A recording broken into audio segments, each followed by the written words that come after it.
شروع اللہ کا نام لے کر جو بڑا مہربان نہایت رحم والا ہے۔ السلام علیکم ورحمۃ اللہ وبرکاتہ۔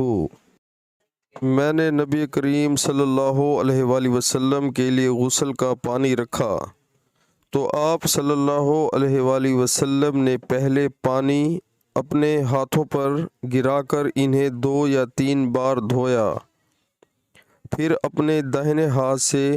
بائیں ہاتھ پر گرا کر اپنی شرم گاہوں کو دھویا، پھر ہاتھ کو زمین پر رگڑا، پھر کلی کی اور ناک میں پانی ڈالا، پھر اپنے چہرے اور ہاتھوں کو دھویا،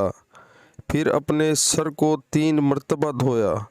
پھر اپنے سارے بدن پر پانی بہایا، پھر آپ اپنی غسل کی جگہ سے الگ ہو گئے، پھر اپنے قدموں کو دھویا۔ پیارے مسلمانوں، اللہ تعالی ہمیں حدیث پاک سن کر اس پر عمل کرنے کی توفیق عطا فرمائے، آمین۔